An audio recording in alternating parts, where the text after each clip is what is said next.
Mi historia es una historia bastante complicada, y no lo digo a la ligera. Parte de esto fue posiblemente el punto más bajo de mi vida, y fue absolutamente algo que me causó una especie de estrés post-traumático. Pero es una historia importante que necesito contar al mundo. En mi opinión, fui abusada y maltratada por una persona, y fue un camino lleno de altibajos. Así que si no es algo que puedes soportar, no te recomiendo que sigas leyendo. Salí con un chico llamado Cole durante la mayor parte de mi tiempo en la escuela secundaria. Lo conocí al final de mi primer año, y empezamos a salir al principio de mi segundo año, y estuvimos juntos hasta que nos graduamos. Ninguno de los dos era de los chicos populares, y ninguno de los dos realmente destacaba en la multitud, así que simplemente disfrutábamos de la compañía del otro, y estar con alguien que era como yo era realmente agradable. Bueno, al menos eso era lo que parecía por fuera. Al menos para todos en la escuela, mis padres y el público en general, éramos solo dos chicos tímidos de la escuela secundaria, a los que les gustaba tomarse de la mano. Sin embargo, en privado, él era emocionalmente manipulador y horriblemente controlador. Mi vida en casa no era genial. Mis padres discutían sin parar y siempre eran tan agresivos entre sí. Así que supongo que, al crecer, empecé a asociar eso con el amor. Y cuando Cole empezó a hacerme lo mismo que ellos se hacían entre sí, pensé que era normal. No pasó mucho tiempo para que esa manipulación emocional se convirtiera en abuso físico, y luego en abuso sexual. Básicamente, si él quería hacer algo simplemente lo hacíamos y yo tenía que aceptarlo porque él me amaba y eso era todo. Esto continuó por más de 1 año y medio, hasta las vacaciones de primavera de mi último año. Pasé la semana en casa de mi abuela en un intento de alejarme de él, aunque fuera por un poco. Aunque lo enmarqué diciendo que no había pasado tiempo con mi abuela en un tiempo, lo cual era cierto. Mientras estaba allí, mi abuela vio un moretón que estaba en mi muslo interno, y todo se desmoronó. Me quebré y le conté todo.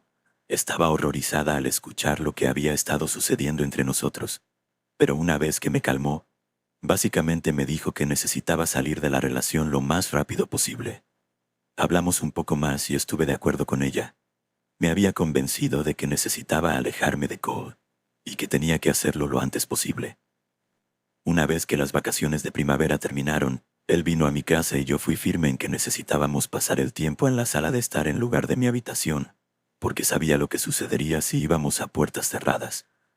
Durante toda la noche, simplemente me senté sola en el sofá y mantuve mi distancia mientras me preparaba para lo que tenía que hacer. Y luego, cuando tuvo que irse, terminé diciéndole que pensaba que deberíamos tomarnos un descanso el uno del otro.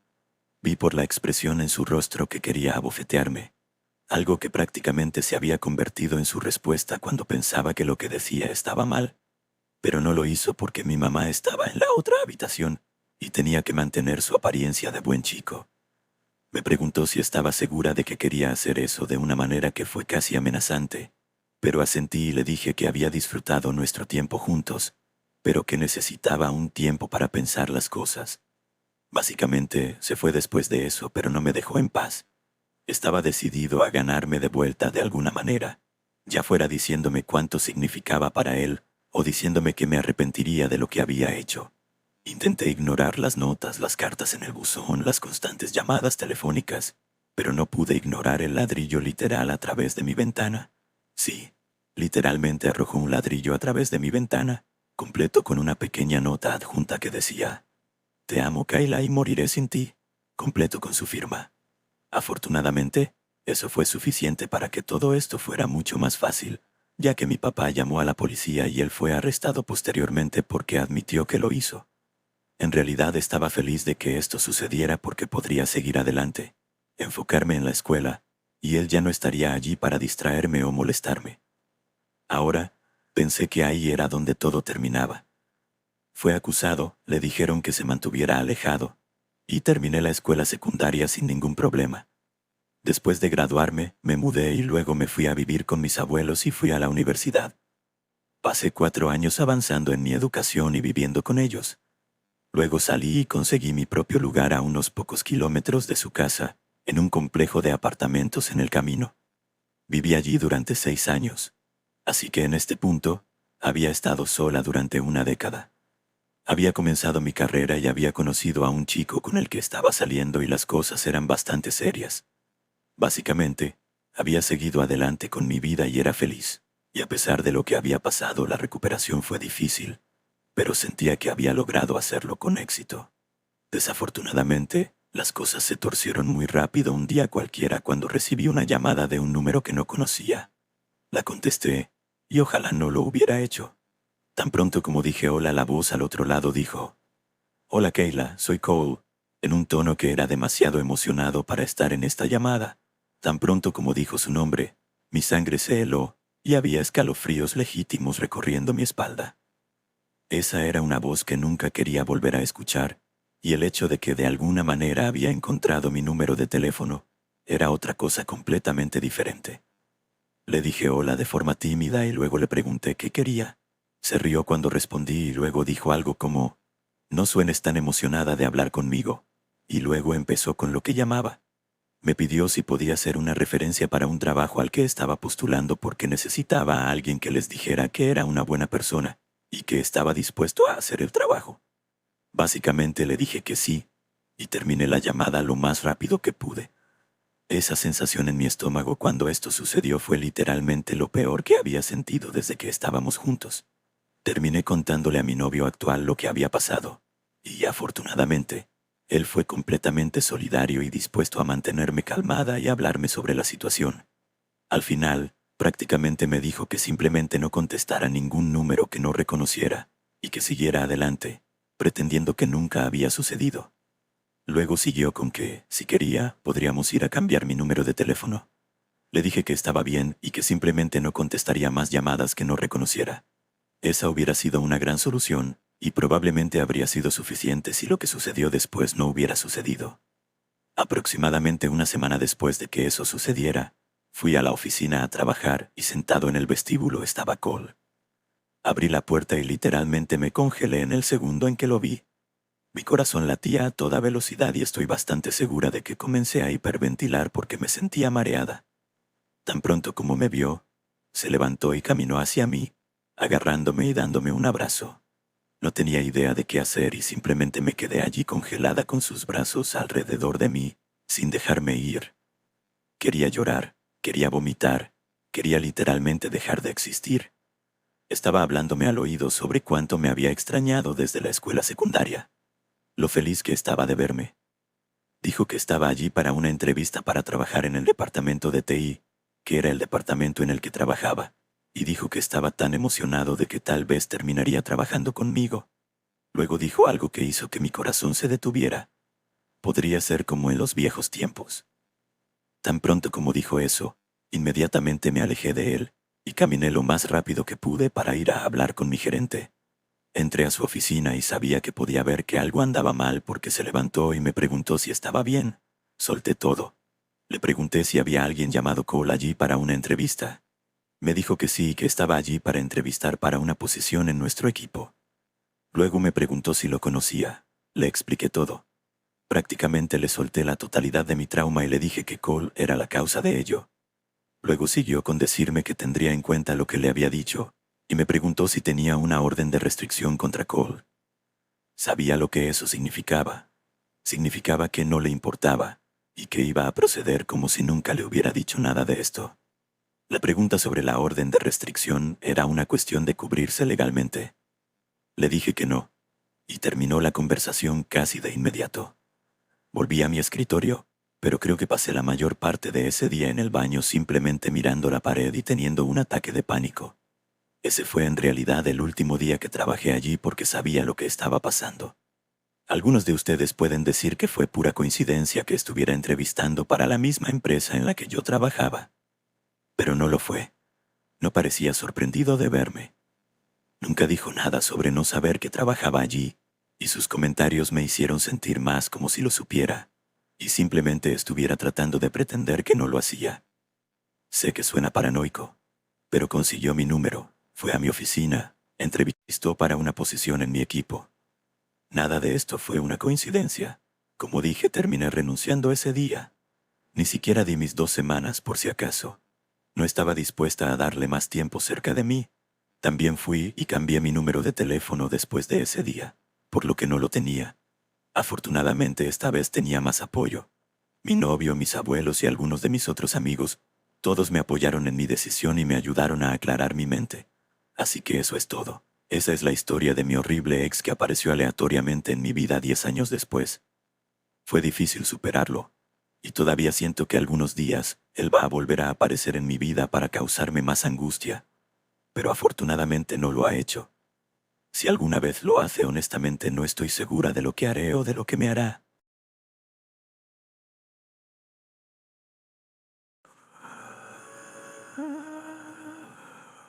Cuando estaba en mis 20 era bipolar no medicada y estaba lidiando con una inmensa cantidad de trauma no procesado. Siendo bipolar, también era muy promiscua y simplemente no tomaba buenas decisiones. Estaba usando OkCupid y coincidí con un tipo que parecía bastante normal. Trabajaba en una tienda de tabaco, tenía un perro, no tenía hijos y estaba casado. Resulta que estaban buscando a alguien que estuviera dispuesto a un trío. Hablamos durante algunas semanas y luego él me invitó a su casa. Estaba en un episodio maníaco, como muy maníaco, y dije que sí. Caminé hasta la esquina de la calle de mi apartamento y le dije dónde estaba. Me recogió en un BMW nuevo y cruzamos la ciudad hasta su casa. Cuando llegué el ambiente era incómodo, si eso tiene sentido. Conocí a su esposa y todos charlamos. Ella me dijo que era enfermera en el hospital local y me mostró sus tatuajes. Después de un rato, él ofreció prepararnos unas bebidas. Mi mamá siempre me decía que tuviera cuidado al aceptar bebidas de extraños en bares y similares, pero mi estúpido trasero asumió que estaba bien, ya que ya estaba en la casa. Aún así lo observé. Tenía varias botellas pequeñas de vodka y las estaba sirviendo en vasos. Tenía un jugo de algún tipo y luego lo sirvió. Sabía como una bebida barata y mala, demasiado alcohol y estaba seca. Después de un rato me sentí súper ansiosa. Su esposa se había ido al dormitorio y yo estaba sola con su esposo. Algo estaba mal, me sentía nauseabunda y en general me empecé a sentir mal. Trabajaba en el hospital y supuse que simplemente había contraído un virus. Me levanté y sentí como si el mundo entero hubiera cambiado. Casi me caí sobre el sofá. No creía haber bebido tanto, pero luego pensé que debía haberlo hecho. Agarré mi bolso y le dije que iba a llamar a un taxi e irme a casa de inmediato. Él se levantó y dijo en voz alta, «No, no puedes». Lo dijo casi demasiado rápido y frenético. Me asustó mucho y supe de inmediato que tenía que irme.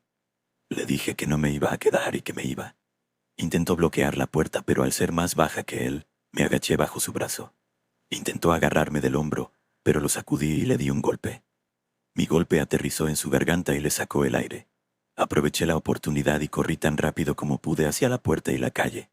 Tenía guardado un número de taxi en mi teléfono de un taxista muy amable. Era su número de celular personal y era un amigo cercano de alguien que conocía bien. No sé por qué, pero lo llamé. Contestó somnoliento y claramente recién despertado de un sueño. Estaba sollozando mientras le contaba lo que había pasado. Se despertó de inmediato y me dijo que caminara hasta la gasolinera al otro lado y lo esperara allí. Menos de 5 minutos después, estaba entrando al estacionamiento. Saltó del auto y corrió hacia mí. Recordaba haberme llevado a casa, así que ya conocía la dirección. Me dijo que hiciera que una amiga me encontrara en mi casa y se quedara conmigo. Mi amiga me encontró allí y me llevó adentro. No recuerdo nada más. Estaba actuando de manera errática y no tenía sentido.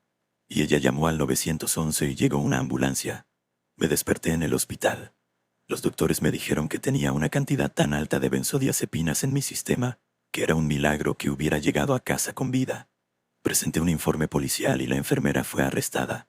No estoy muy segura de lo que pasó después, pero estoy tan agradecida por ese taxista que vino a mi rescate.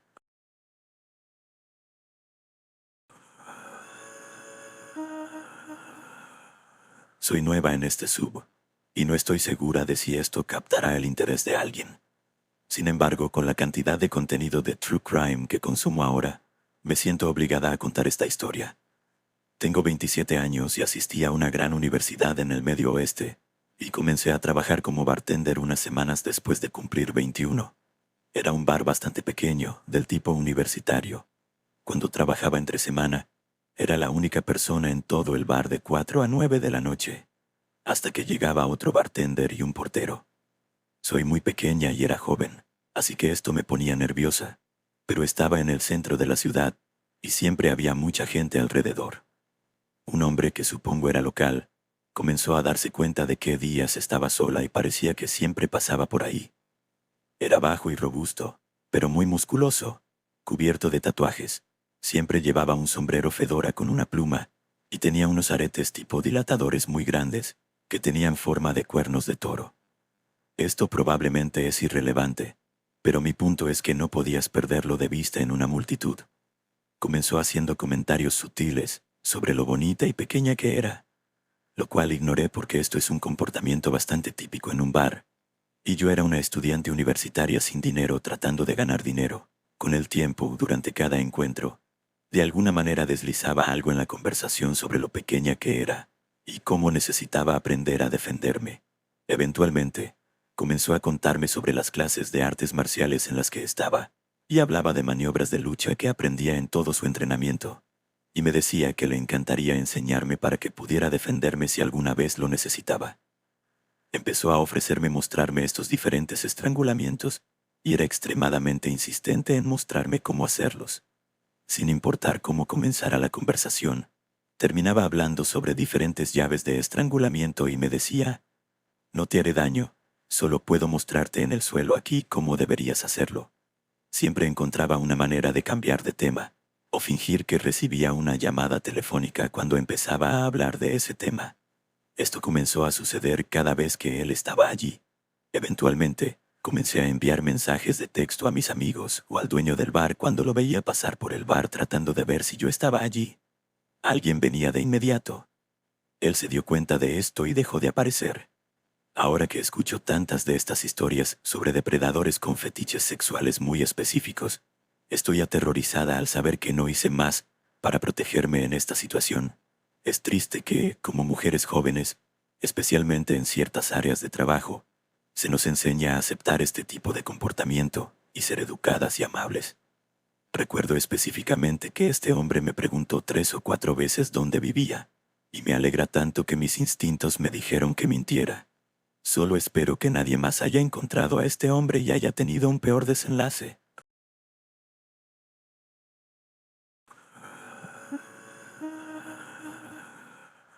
La historia tiene lugar hace varios años, a principios o mediados de los años 2000. Creo que fue en 2006, porque en ese momento estaba viviendo con mi tía y mi tío, en medio de lo que básicamente era la nada en el Medio Oeste. No entraré en detalles sobre por qué estaba viviendo con ellos porque no es realmente relevante. Solo debes saber que tenía padres horribles y ellos eran lo mejor que tenía, pero realmente vivían en lo que era prácticamente el medio de la nada. El pueblo, si es que se le podía llamar así, en el que vivíamos tenía una población muy pequeña y prácticamente todos conocían a todos. Básicamente era uno de esos pequeños pueblos donde, si te metías en el camino de entrada de alguien, te encontrabas con el extremo peligroso de una escopeta de doble cañón. Además, vivían en lo que era esencialmente un largo camino de tierra que literalmente simplemente terminaba. No había giros ni caminos laterales. Solo era un largo camino de tierra con grava que recorría la longitud de algunas propiedades y luego terminaba en una línea de árboles. Ni siquiera tenía una de esas barandillas metálicas para detenerte al final. Solo había un bosque y un pequeño barranco. Básicamente esto significaba que las personas que venían por el camino eran típicamente solo las personas que vivían allí, o que estaban visitando a alguien que vivía allí. Muy raramente llegaba alguien que condujera todo el camino, encontrara que terminaba y luego diera la vuelta para ir a otro lugar. Ahora que tienes una idea de cómo era, te contaré lo que realmente pasó. Tenía 16 años en ese momento y recientemente había obtenido mi licencia de conducir. Así que yo era la que iba a la única gasolinera a comprar bocadillos, o iba a la tienda de comestibles a recoger las pocas cosas que necesitábamos. Básicamente, estaba aprovechando cada oportunidad que tenía para subirme al coche e ir a algún lugar, ya que ahora podía hacerlo legalmente. Esto era especialmente cierto ya que era vacaciones de verano, porque de lo contrario solo estaría sentada en la casa con mi hermanito, y eso no era algo que quisiera hacer. Era bastante temprano por la mañana, alrededor de las 8, porque mi tío acababa de levantarse y se quejaba de que no teníamos crema ni leche para su café, y se estaba poniendo de mal humor por eso. Le dije que iría a la tienda a comprar lo que necesitaba si quería que lo hiciera. Me dijo que podía ir, pero luego me dijo que llevara a Jimmy, mi hermanito. Realmente no quería, pero no iba a discutir con él al respecto. Nos subimos al coche, salimos por el camino de entrada y tomamos la carretera hacia las vías principales. Unos minutos después de conducir, vi lo que parecía un coche estacionado al lado de la carretera con el capó levantado, lo cual no es algo que suelas ver por aquí. Reduje la velocidad a medida que nos acercábamos y vi a un hombre con una camisa de botones y pantalones elegantes, parado frente al coche mirándolo como si estuviera molesto o frustrado. Le pregunté si estaba bien, y se rió y luego se acercó a mi ventana. Así es como fue la conversación. Él: no, no estoy bien. Estaba conduciendo por la carretera y este cacharro simplemente dejó de funcionar. No sé qué le pasa. No tendrás un teléfono que pueda usar, ¿verdad? Yo: no, no lo siento. ¿Ibas a ver a alguien por aquí? Podría indicarte su casa y probablemente podrían ayudarte. Ten en cuenta que esto era en 2006. La mayoría de la gente no tenía teléfonos móviles en ese momento, y mucho menos por aquí. Él: está bien. ¿Podrías darme un aventón hasta la gasolinera para que pueda llamar a alguien? Estoy solo por aquí y realmente no sé dónde estoy. Esta fue una declaración un poco extraña para mí. Definitivamente parecía fuera de lugar, pero estar en este camino usualmente significaba que sabías a dónde ibas. Yo: oh, este es el coche de mi tío y no creo que quisiera que llevara a un extraño en él. Lo que puedo hacer, sin embargo, es dar la vuelta e ir a buscarlo y le diré dónde estás para que pueda venir para acá. En realidad, tiene un taller mecánico, así que puede decirte qué le pasa al coche o remolcarlo hasta el taller. Y estoy segura de que podrá arreglarlo. Cuando dije esto parecía molesto o decepcionado, lo cual me pareció extraño. Básicamente le estaba ofreciendo conseguirle un mecánico certificado para que mirara su coche gratis, ya que estaba atrapado allí. Mi tío había estado trabajando en coches durante unos 30 años en ese momento. No había nada que no pudiera diagnosticar o arreglar en el taller. El tipo simplemente miró alrededor y sacudió la cabeza, y luego se inclinó y dijo: ¿podrían darme un aventón? Creo que esa sería la mejor manera de hacer esto. Y fue entonces cuando mi hermano se inclinó hacia adelante y comenzó a hablar. Preguntó: ¿ese tipo está contigo también? Y señaló hacia los árboles junto al coche. El tipo parecía sorprendido y luego se dio la vuelta para mirar hacia los árboles, y luego preguntó de manera tímida: ¿qué tipo? Mi hermano señaló una vez más y dijo: ese tipo justo ahí, detrás del árbol. Ha estado allí un buen rato. Él también necesitará un aventón. Ahora mi hermano puede ser un poco molesto a veces con su forma de ser, pero esto fue prácticamente lo que nos salvó en esta situación. Tan pronto como el tipo se dio cuenta de que sabíamos que el otro tipo estaba allí, realmente no parecía saber qué decir. Después de un par de segundos de balbucear y tartamudear con sus palabras, pareció hacer una señal al otro tipo. Y tan pronto como vi que empezaba a salir de los árboles con una pistola en la mano, aceleré. Sabía exactamente lo que estaba pasando aquí, y sabía que tenía que alejarme de esto lo más rápido posible. Apreté el pedal del acelerador y me largué. Estoy bastante segura de que en realidad pasé sobre el pie del primer tipo en el camino. Después de lo que me pareció una eternidad de conducir por la carretera a toda velocidad, miré hacia atrás, reduje la velocidad y giré hacia la carretera principal, donde estaba todo. Cuando finalmente aparqué en el estacionamiento de la tienda de comestibles, simplemente me quedé sentada allí con el corazón acelerado y en pánico por dentro. Mi hermano, por otro lado, solo dijo: vaya, eso fue raro. Cuando estuve segura de que no iba a morir de un ataque al corazón, salimos y corrimos rápidamente hacia la tienda. Fui al mostrador y pedí usar su teléfono para llamar a mi tío. Le dije que había unos tipos estacionados en nuestra calle y que uno de ellos tenía una pistola y que habían intentado robarnos el coche. Honestamente, creo que en realidad estaban intentando secuestrarnos y llevarse el coche también, pero me quedé con lo de que intentaron robarlo. Me dijo que me quedara allí hasta que llegara a la tienda, y dijo que iba a llamar a la policía. Cuando el oficial llegó a la tienda, mi hermano y yo le contamos todo. Le contamos sobre el coche, el tipo, el segundo tipo con la pistola. Hicieron un barrido del área, pero nunca encontraron a ninguno de ellos. Mi tío dijo que tampoco los vio cuando condujo por la carretera. Mi suposición es que probablemente se largaron cuando nosotros lo hicimos, porque sabían que la policía llegaría pronto. Fue realmente extraño que hicieran esto en medio de una zona rural, en un camino donde solo hay gente de campo. Pero al mismo tiempo, supongo que si tienes paciencia, podrías encontrar una presa bastante fácilmente, ya que la gente por aquí siempre está dispuesta a detenerse y ayudar. Fue la única vez que hubo informes de algo así, y nunca volví a ver a los dos tipos, lo que me dice que no eran de por aquí, y honestamente espero no volver a verlos nunca más.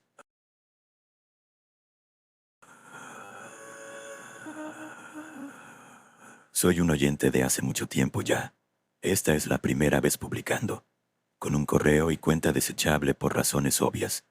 Breve historia de fondo. Alrededor de julio y agosto de 2021, mi ciudad estaba bajo su segundo gran confinamiento por COVID, donde no se permitía tener invitados en casa. Me acababa de mudar de nuevo con mis padres a principios de julio, después de que mi contrato de arrendamiento terminara y decidí no renovarlo.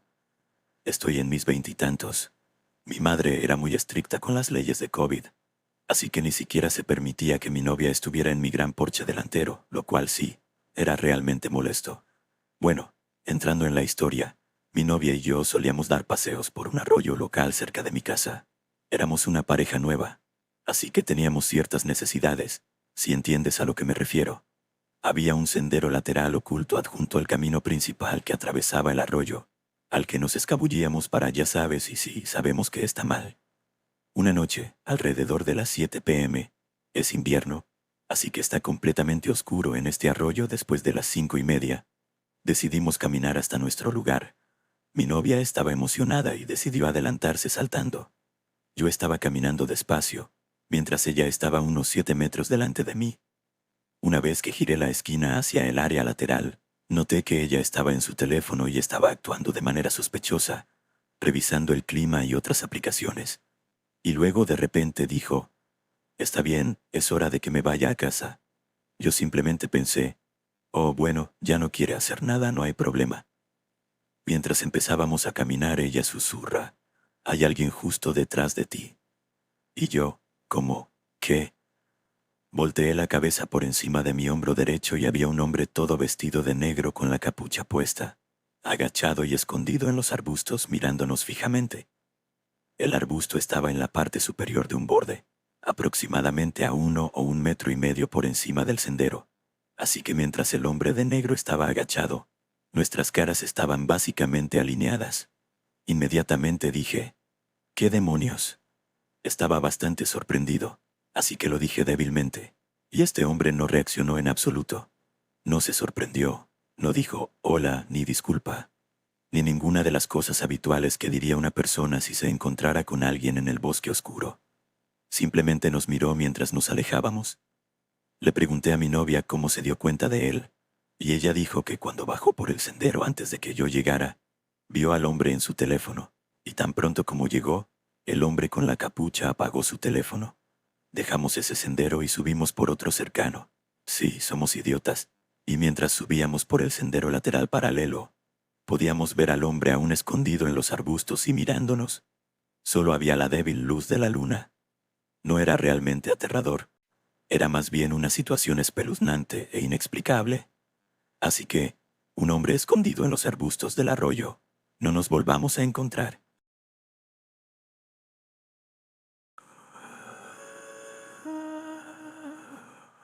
Trabajaba en el turno nocturno para pagar la universidad y llegaba a casa a medianoche. Comparto una casa con mi madre y estaciono mi coche en un garaje que se puede abrir con un control remoto. Se puede entrar directamente a la casa a través de una puerta que conecta el garaje con el sótano, lo cual hago normalmente, excepto los martes, cuando rodeo la casa para sacar el contenedor de basura a la calle y luego entro por la puerta principal.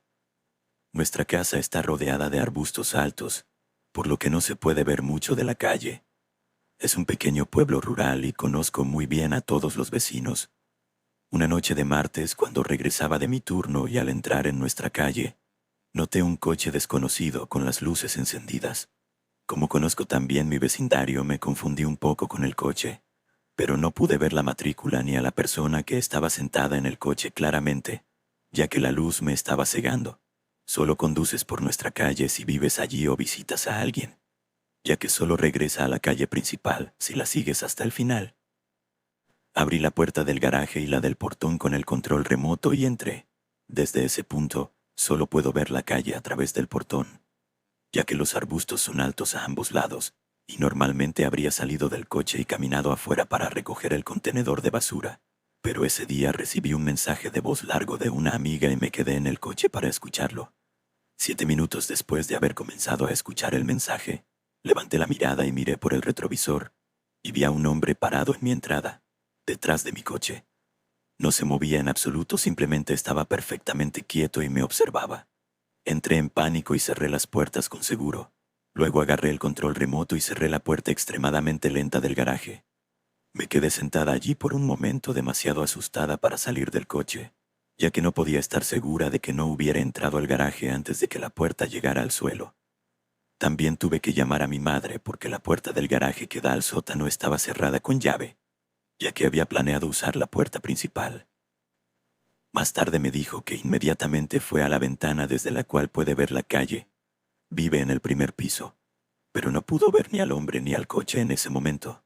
Me dije a mí misma que probablemente era un vecino que no pensó en lo espeluznante que estaba actuando y que no lo reconocí en la oscuridad, pero pregunté por ahí y nadie conocía al hombre.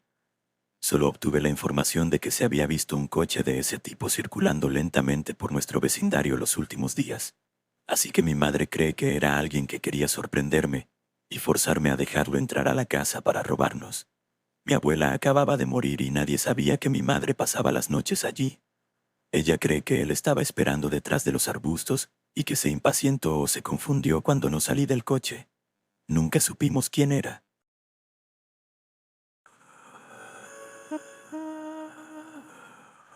Recuerdo con precisión la primera vez que recibí un mensaje extraño. Fue un martes gris, uno de esos días anodinos en los que la rutina te envuelve y te arrastra sin que te des cuenta. Estaba en la oficina, revisando documentos que ya había leído 1 millón de veces, cuando mi teléfono vibró en el escritorio. El nombre de un número desconocido parpadeó en la pantalla.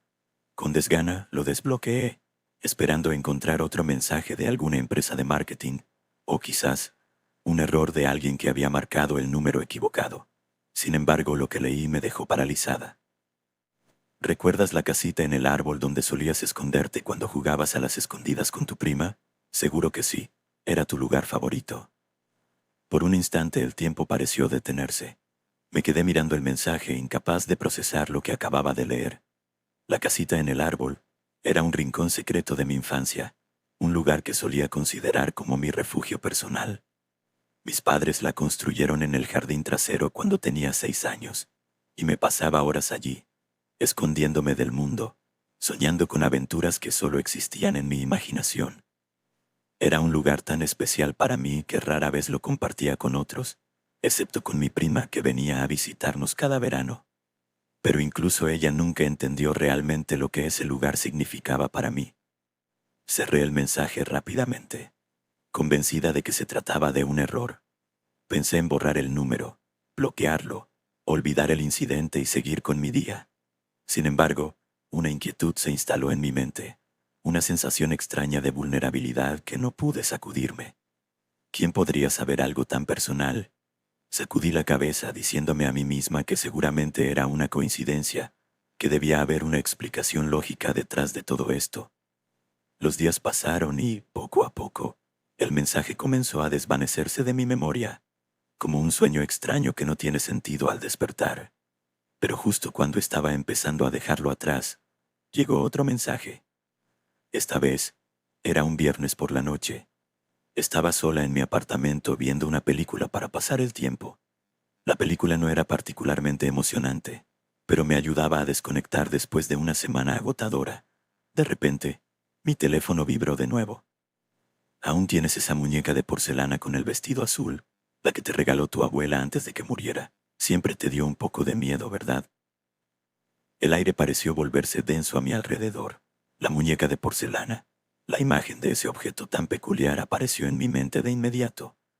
Mi abuela me la había regalado cuando tenía 7 años, justo antes de que su salud comenzara a deteriorarse. Era una muñeca preciosa, con un vestido azul de seda y un rostro delicadamente pintado. Pero había algo en sus ojos, en esa expresión fría e inexpresiva, que siempre me había perturbado. La había guardado en una caja, en el fondo de un armario, como si intentara enterrar junto a ella los recuerdos dolorosos de la pérdida de mi abuela. Nadie sabía lo que esa muñeca significaba para mí. Era un recuerdo tan íntimo, tan profundamente personal, que nunca lo había compartido con nadie. ¿Cómo era posible que alguien pudiera conocer un detalle tan específico de mi vida? El miedo comenzó a apoderarse de mí. Esta vez no pude ignorar el mensaje. Me puse a revisar mi mente, buscando desesperadamente una explicación racional, pero cada intento de lógica se encontraba con un muro de incertidumbre. Empecé a sentir que alguien me estaba observando, no solo en el presente, sino que de alguna manera siempre lo había hecho. La sensación de ser vigilada se convirtió en una obsesión, algo que no podía sacudir sin importar cuánto lo intentara. Empecé a sospechar de todo y de todos. ¿Podría ser algún conocido? ¿Alguien con quien alguna vez había compartido detalles de mi vida sin darme cuenta? ¿O era alguien que había estado mucho más cerca de lo que imaginaba? Decidí no hablar con nadie al respecto, no aún. Temía que pensaran que estaba exagerando o, peor aún, que había perdido la cabeza. Pero el peso de los mensajes comenzó a hacerse insoportable. Me encontré revisando mi teléfono constantemente, anticipando el próximo mensaje, sabiendo que no podía hacer nada para detenerlo. Y como esperaba, el siguiente llegó en cuestión de días. Era un domingo, un día que había comenzado tranquilo, con un café en la mano y un libro en el regazo. Estaba empezando a relajarme cuando mi teléfono vibró. Lo levanté ya sintiendo el nudo de ansiedad formarse en mi estómago. Esa vez que te caíste en la piscina y casi te ahogas. Si no fuera por mí, no estarías aquí para leer esto. Me congelé. Esa fue la primera vez que realmente sentí el pánico apoderarse de mí. Ese incidente. Tenía 5 años cuando ocurrió. Recuerdo estar corriendo por el patio trasero, jugando a ser una exploradora en la jungla, cuando tropecé y caí en la piscina. El agua me envolvió, fría y sofocante, y el miedo me paralizó. No sabía nadar, y la desesperación me invadió mientras luchaba por mantenerme a flote. Mis padres no estaban cerca, estaban ocupados con sus invitados, y no había nadie más a la vista. Estaba segura de que iba a morir, pero alguien me había salvado. Alguien me sacó del agua antes de que fuera demasiado tarde. Ese alguien fue mi padrino, Miguel. Nunca habíamos hablado de ese día. Fue uno de esos secretos familiares que simplemente se dejan en el olvido, como si ignorándolo pudiera desaparecer. Pero ahí estaba, en la pantalla de mi teléfono, un recordatorio escalofriante de algo que solo yo y Miguel conocíamos. Las piezas empezaron a encajar en mi mente, pero no quería creerlo. No podía. Miguel había sido una figura paternal para mí, alguien en quien confiaba ciegamente. ¿Podría él estar detrás de todo esto? La idea me resultaba tan absurda como aterradora, pero la evidencia estaba allí, y no podía ignorarla. Decidí alejarme de él, inventando excusas para no verlo, para no asistir a las reuniones familiares donde podría estar presente. La paranoia creció en mí como un cáncer, consumiendo mis pensamientos, hasta que cada mirada, cada palabra de las personas a mi alrededor, se convirtió en una sospecha. Empecé a tomar notas, a recopilar cada mensaje, cada detalle que pudiera ser relevante. Sentía que estaba siendo arrastrada a una red de intrigas y mentiras, y no sabía cómo salir de ella. Finalmente, llegué a un punto en el que no pude soportarlo más. Llevé toda la información a la policía esperando que pudieran ayudarme a descubrir la verdad. Los agentes tomaron en serio mi denuncia, especialmente cuando les mostré los mensajes que revelaban detalles tan personales. Sin embargo, la investigación fue lenta, y aunque sospechaban de Miguel, no tenían suficientes pruebas para acusarlo formalmente. Mis padres se enteraron de lo que estaba sucediendo, y aunque al principio no podían creer que Miguel pudiera ser el responsable, comenzaron a investigar por su cuenta. Revisaron mi teléfono, leyeron los mensajes, y poco a poco, la verdad comenzó a salir a la luz. Era como si un velo se hubiera levantado, revelando una realidad que todos preferían ignorar. Cuando finalmente confrontaron a Miguel, él lo negó todo.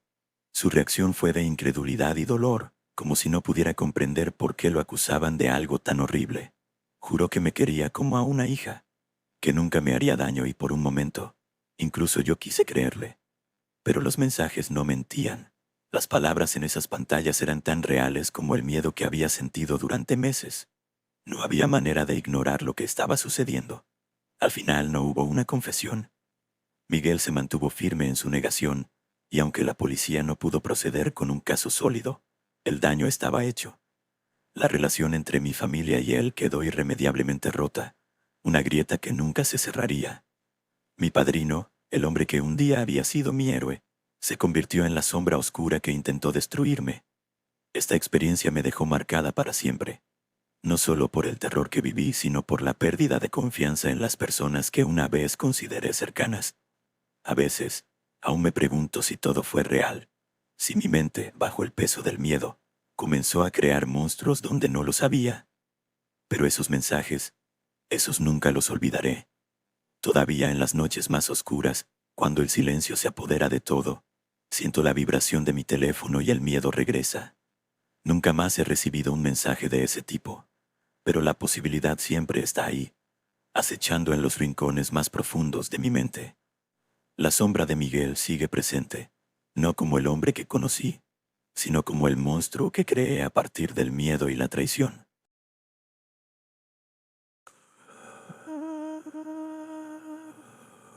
A veces me pregunto en qué momento todo se torció, en qué instante preciso mi vida tomó ese giro oscuro del que todavía no he podido escapar.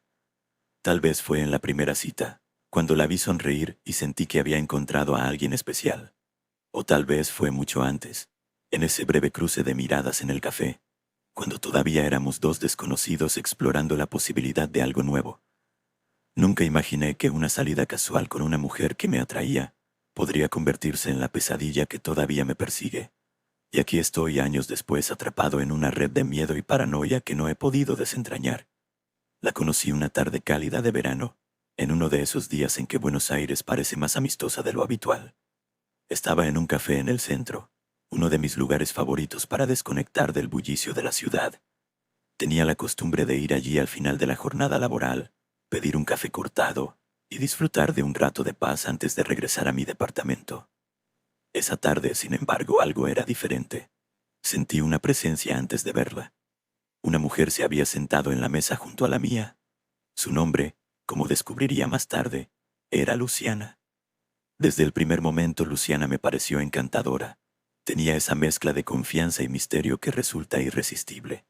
Cuando nuestras miradas se cruzaron, fue como si hubiera una chispa, una conexión instantánea que me atrapó. No tardamos en entablar conversación. Empezamos hablando de cosas triviales, como suele pasar en los primeros encuentros. Pero pronto, la charla se profundizó y me encontré compartiendo detalles de mi vida que normalmente guardo para mí. Ella tenía una forma de escuchar, de mirarme, que me hizo sentir comprendido, como si nos conociéramos de toda la vida. La conversación fluyó de manera tan natural que cuando nos despedimos, quedamos en vernos nuevamente. Me sentí emocionado como si estuviera al comienzo de algo importante. No sabía entonces que esa emoción se transformaría en uno de los errores más graves de mi vida. Empezamos a salir con regularidad. Al principio todo parecía perfecto. Recorrimos los lugares más emblemáticos de la ciudad, fuimos a cenas en restaurantes pequeños y acogedores, y tuvimos largas charlas sobre la vida, el futuro y nuestros sueños. Había algo en Luciana que me atraía profundamente. Parecía que entendía cada palabra que decía, que compartía mis inquietudes y mis ambiciones. Pero con el tiempo, empecé a notar pequeñas señales, detalles que en su momento no consideré importantes, pero que ahora veo como las primeras grietas en la fachada perfecta. Luciana tenía una tendencia a aparecer en lugares donde no esperaba verla, como si siempre supiera dónde estaría. Al principio lo tomé como una casualidad agradable, una muestra de interés por mi parte, pero luego comenzó a inquietarme. Empecé a sentir que no tenía espacio, que no había un lugar en mi vida donde pudiera estar solo. Parecía saber cosas de mí que nunca le había contado, detalles íntimos que no recordaba haber mencionado. A veces me llamaba a horas extrañas, en medio de la noche, y si no respondía, me enviaba mensajes cada vez más insistentes. El momento en que todo cambió realmente fue una noche, después de una cena en un restaurante de Palermo. Estábamos caminando de regreso a mi auto cuando, de repente, su humor cambió. Lo noté en su expresión, en la forma en que dejó de mirarme y se concentró en el suelo. Cuando intenté preguntarle qué le pasaba, me respondió con una frialdad que nunca había visto en ella antes. Si alguna vez te vas con otra, te juro que no te la vas a llevar de arriba. Te voy a hacer pagar cada segundo que me hayas hecho sufrir. Lo dijo con una sonrisa que no llegó a sus ojos. Fue como si hubiera un abismo entre la expresión en su rostro y la amenaza en sus palabras. Sentí un escalofrío recorrerme la espalda, pero traté de racionalizarlo. Me convencí de que simplemente estaba molesta, que había tenido un mal día, o que quizás estaba celosa de algo que había imaginado. No le di más vueltas en ese momento, pero esa frase quedó grabada en mi mente, una sombra oscura que no podía ignorar. Con el paso del tiempo, su comportamiento se volvió más errático. Empezó a cuestionarme constantemente sobre con quién hablaba, a dónde iba y qué hacía cuando no estaba con ella. Si no respondía a un mensaje de inmediato, su reacción era desproporcionada. Me llamaba insistentemente, dejándome mensajes de voz que alternaban entre el llanto desconsolado y la furia contenida. La situación comenzó a agobiarme, pero seguía sin querer ver la realidad. Me decía a mí mismo que solo necesitaba espacio, que eventualmente todo se calmaría. Una tarde, después de un largo día en la oficina, volví a mi departamento y encontré un sobre en mi puerta. No tenía remitente, solo mi nombre escrito a mano. Lo abrí sin pensar demasiado, esperando encontrar algún anuncio o una carta equivocada, pero lo que vi dentro me dejó helado. Una foto de mi madre, tomada claramente sin su conocimiento, mientras salía de su casa. No había ninguna nota, solo la imagen. Mi mente se llenó de preguntas y suposiciones. ¿Cómo había llegado esa foto allí? ¿Quién la había tomado y por qué? Pero sobre todo, ¿cómo se había involucrado mi madre en todo esto?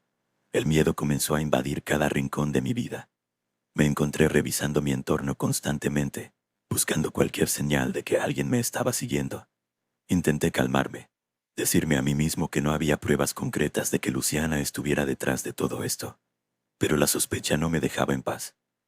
Todo apuntaba a ella, aunque no quería admitirlo.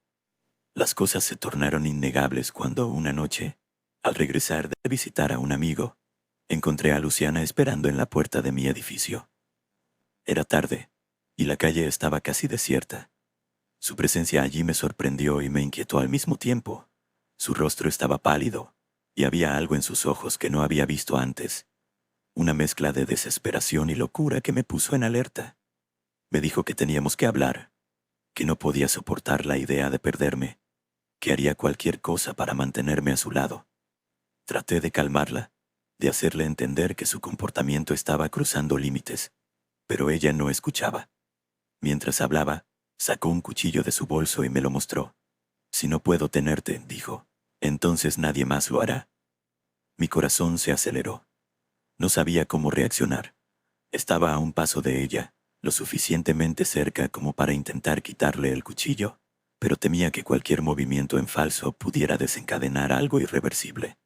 Respiré hondo y traté de razonar con ella, diciéndole lo que quería escuchar, que no la dejaría, que todo estaría bien. Poco a poco, su expresión comenzó a suavizarse. Cuando finalmente se calmó, la acompañé a un taxi y la vi alejarse. Esa noche no pude pegar un ojo. Me quedé sentado en mi sofá, repasando una y otra vez lo que había sucedido. Sabía que tenía que hacer algo, pero estaba atrapado entre el miedo y la incertidumbre.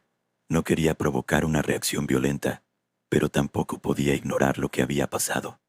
Al día siguiente, Luciana me envió un mensaje pidiendo disculpas. Decía que no sabía qué le había pasado, que me amaba y que haría lo que fuera para arreglar las cosas. No respondí. Ya había decidido cortar todo contacto con ella, de la manera más discreta posible. Pero Luciana no aceptó la ruptura. Al principio intentó hablar conmigo enviando mensajes y llamándome a todas horas. Cuando no respondí, pasó al siguiente nivel. Empecé a encontrar regalos en la puerta de mi casa, en mi oficina, incluso en el gimnasio al que iba. Al principio eran cosas inocuas, flores, chocolates, pequeñas notas pidiendo perdón, pero pronto los regalos se volvieron más perturbadores. Un día encontré una caja en mi buzón. Dentro había un par de ropa interior femenina y una nota que decía: «Te la olvidaste en mi casa. No te preocupes, te la devuelvo». Luego vinieron otras cosas, cada vez más extrañas. toallitas femeninas usadas, mechones de cabello, fotos de mí tomadas claramente desde la distancia. Mi miedo se transformó en paranoia. Sentía que no podía escapar, que estaba siendo vigilado constantemente y que cualquier paso en falso podría desencadenar algo peor. Fue entonces cuando supe que tenía que acudir a la policía. Reuní todas las pruebas que tenía, los mensajes, las fotos, los regalos, y me dirigí a la comisaría más cercana. Pero cuando intenté explicarles lo que estaba pasando, me miraron con escepticismo. El oficial que tomó mi declaración parecía más interesado en su café que en lo que le estaba contando. Me dijo que lo que tenía era una ex despechada, que eso no era motivo de denuncia, que me calmara y que esperara a que se le pasara. Salí de la comisaría sintiéndome más vulnerable que nunca. A partir de ahí, las cosas solo empeoraron. Luciana comenzó a aparecer en lugares donde sabía que estaría. Una vez, la encontré esperándome en el estacionamiento de mi trabajo. Otra vez en la puerta de la casa de mi madre. Sentí que ya no tenía control sobre mi vida, que estaba siendo acorralado lentamente. Cada vez que la veía, su mirada era más intensa, más desesperada. Me decía que si no volvía con ella, algo terrible iba a pasar. Intentó secuestrarme 2 veces. La primera vez fue en la calle, mientras caminaba hacia mi auto después de una larga jornada de trabajo. Estaba oscuro y no había muchas personas alrededor. De repente sentí que alguien me agarraba del brazo. Me giré rápidamente y vi a Luciana, con una expresión desencajada en el rostro. Traté de soltarme, pero ella me sujetaba con fuerza, tirando de mí hacia su auto. Grité, luché, y por suerte un grupo de personas apareció en la esquina. Luciana me soltó de inmediato y se alejó corriendo. Me quedé allí, temblando, tratando de entender lo que acababa de suceder. La segunda vez fue aún más aterradora. Logré convencerla de que podíamos hablar en mi coche pensando que podría calmarla y hacer que se fuera. Pero en cuanto entré al auto, bloqueó las puertas y me miró con una expresión que me heló la sangre. «Vamos a hablar», dijo mientras sacaba un cuchillo de su bolso. No había escapatoria. Estaba atrapado en ese espacio cerrado con una mujer que no tenía nada que perder. Tuve que pelearme con ella, literalmente, para poder salir del auto y huir. Fue una lucha desesperada, en la que sentí que mi vida estaba en juego. Finalmente logré abrir la puerta y salir corriendo, dejando todo atrás. Corrí hasta que no pude más, hasta que mi cuerpo ya no respondió. Me detuve en una esquina jadeando con el corazón latiendo frenéticamente. No sabía qué hacer, a dónde ir. Solo quería desaparecer. Pero lo peor fue cuando intentó hacerle daño a mi madre. Una noche, mientras yo estaba en mi departamento, recibí una llamada de mi madre, asustada. Alguien había intentado entrar en su casa. Por suerte, los vecinos habían llamado a la policía y no había pasado a mayores. Pero cuando describió a la persona que había visto en su jardín, supe inmediatamente que era Luciana. Volví a la comisaría, más desesperado que nunca, pero de nuevo, no me tomaron en serio. Me dijeron que sin pruebas no podían hacer nada, que quizá mi madre estaba confundida. Me fui de allí con la certeza de que estaba solo en esto, que nadie iba a ayudarme. Desde entonces he intentado seguir con mi vida lo mejor que puedo, pero Luciana sigue siendo una presencia constante en mi existencia. A pesar de haber cambiado de número, de haberme mudado a otro barrio, de haber hecho todo lo posible por desaparecer de su radar, sigo recibiendo mensajes de números desconocidos. Cada tanto, llega una carta a mi buzón, sin remitente, con palabras que me recuerdan que ella sigue ahí observando, esperando.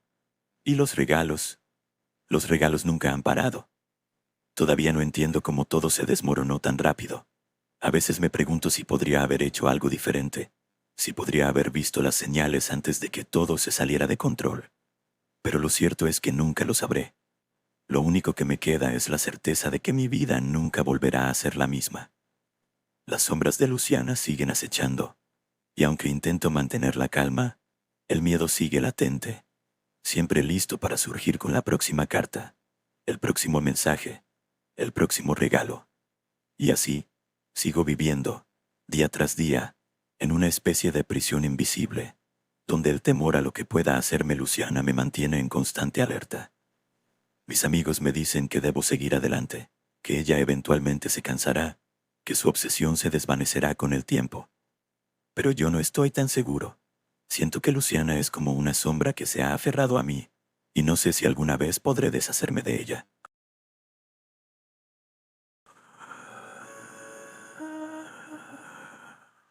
Recuerdo la emoción que sentí cuando me dijeron que había conseguido el trabajo.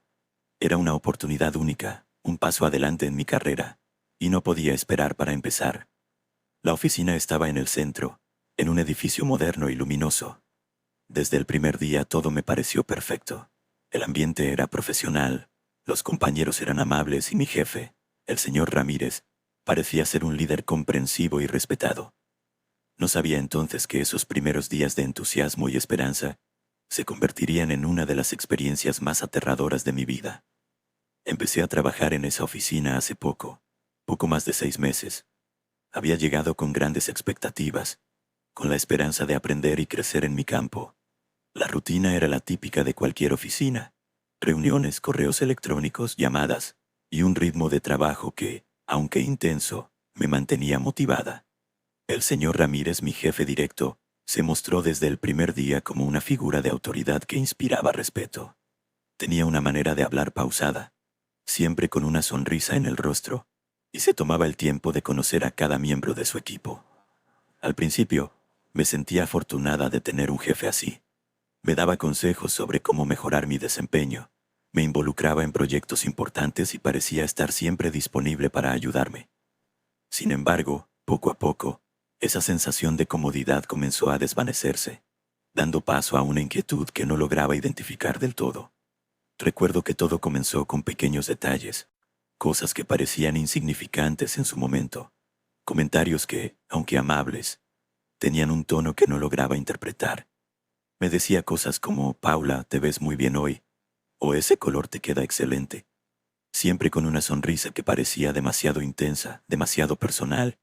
Al principio, lo tomé como simples halagos, una manera de motivarme, pero con el tiempo, esos comentarios se volvieron más frecuentes y más incómodos. Un día, después de una reunión particularmente larga, el señor Ramírez me pidió que me quedara un momento. Pensé que quería hablar sobre algún proyecto, pero en lugar de eso me comentó que había notado lo bien que estaba desempeñándome en mi trabajo y que quería que supiera que contaba con su total apoyo. Aunque sus palabras eran aparentemente inocuas, había algo en su tono que me puso nerviosa.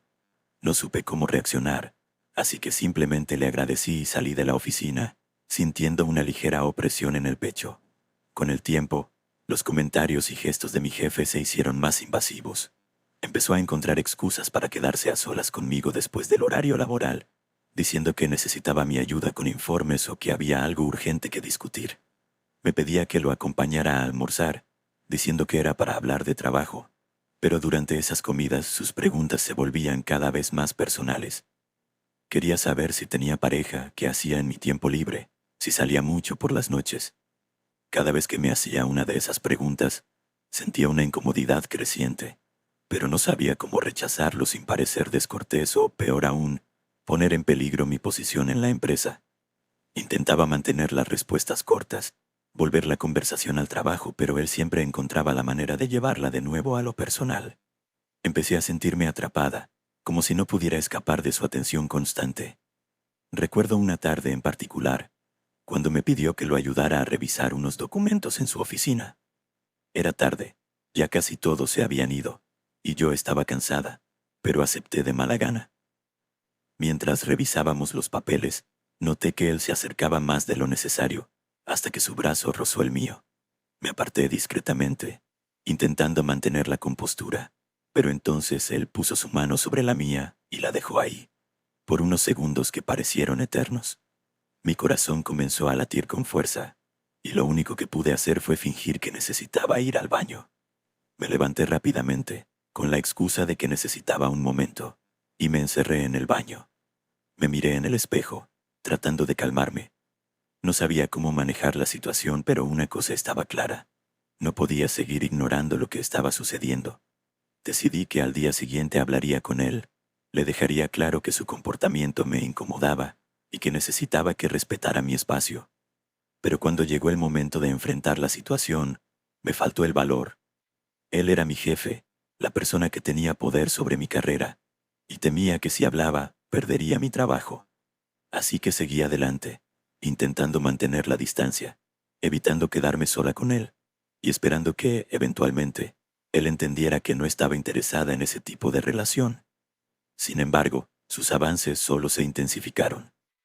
Empezó a enviarme mensajes fuera del horario laboral, a veces tarde en la noche, preguntándome cómo estaba, qué estaba haciendo, si quería salir a tomar algo.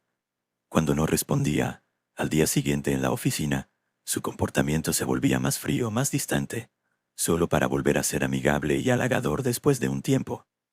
Era un ciclo que me estaba agotando mentalmente.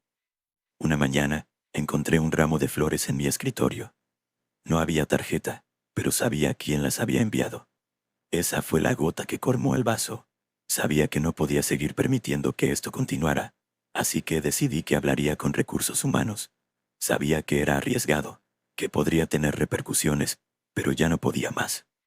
Estaba viviendo en un estado constante de ansiedad, temiendo lo que él podría hacer a continuación. Hice la cita con recursos humanos para ese mismo día, pero no llegué a tiempo. Esa tarde, mientras trabajaba en mi escritorio, el señor Ramírez se acercó y me pidió que fuera a su oficina. Algo en su tono me hizo dudar, pero no tenía otra opción que seguirlo. Cuando entré en su oficina, cerró la puerta tras de mí, algo que nunca hacía, y mi corazón se aceleró. Me pidió que me sentara, pero no lo hice. Me quedé de pie, esperando a que hablara, pero él simplemente me miraba, con una expresión que no podía descifrar. Finalmente se levantó de su silla y caminó hacia mí, deteniéndose a solo unos centímetros. Sentí su aliento en mi rostro y me invadió una sensación de pánico. Traté de retroceder, pero él me agarró del brazo, con una fuerza que no había anticipado. Paula, no tienes que hacer esto tan difícil, dijo, su voz más suave de lo que había esperado. Sé que sientes algo por mí. Lo he visto en tus ojos. No tienes por qué tener miedo. Su tono era conciliador, pero había algo en su mirada que me aterrorizaba. Traté de liberarme, pero su agarre se hizo más fuerte. Ramírez, suéltame. Logré decir, mi voz temblando. Pero él no me soltó. En cambio me empujó hacia la pared, y supe que estaba en peligro real. Mi mente se nubló de miedo y solo pude pensar en escapar. En ese momento él sacó un objeto brillante de su bolsillo, un cuchillo. Mi cuerpo se paralizó de terror al ver la hoja resplandecer bajo la luz fluorescente. No tienes que temer, dijo, como si sus palabras pudieran calmar el terror que sentía. No quiero hacerte daño, solo quiero que entiendas que estamos destinados a estar juntos. Y si no puede ser así, entonces será de otra manera. Sentí como mi mundo se derrumbaba en ese instante. Tragué saliva tratando de encontrar la voz, cualquier cosa que pudiera sacarme de esa situación. Por favor, no hagas esto, rogué, las lágrimas empezando a llenar mis ojos. Pero él no escuchaba. En su mente ya había tomado una decisión. Lo siguiente ocurrió en un abrir y cerrar de ojos. Se lanzó sobre mí con el cuchillo en alto, y todo se volvió un caos de movimiento y desesperación. Luché con todas mis fuerzas, tratando de desarmarlo, pero sentí el cuchillo cortar mi piel. Un dolor punzante que me arrancó un grito de desesperación. No sé cómo, pero logré empujarlo con todas mis fuerzas. Él cayó hacia atrás, golpeando su cabeza contra el borde del escritorio, y el cuchillo se le resbaló de la mano. En ese momento supe que tenía que actuar rápido. Con la adrenalina bombeando en mis venas, corrí hacia la puerta, tambaleándome por la herida, y la abrí de un tirón. Grité por ayuda mientras la sangre goteaba de mi brazo, manchando el suelo de la oficina. Todo fue un torbellino después de eso. Mis compañeros llegaron corriendo. Encontraron al señor Ramírez inconsciente en el suelo y a mí en estado de shock, sosteniéndome el brazo ensangrentado. Alguien llamó a una ambulancia y en cuestión de minutos estaba siendo llevada al hospital. El dolor era intenso, pero más que el dolor físico, era el terror lo que me dominaba. Estaba en un estado de shock tratando de procesar lo que acababa de suceder, pero todo parecía irreal, como si estuviera atrapada en una pesadilla de la que no podía despertar. En el hospital, me atendieron de inmediato. La herida en mi brazo era profunda, pero por suerte no había afectado ninguna arteria importante.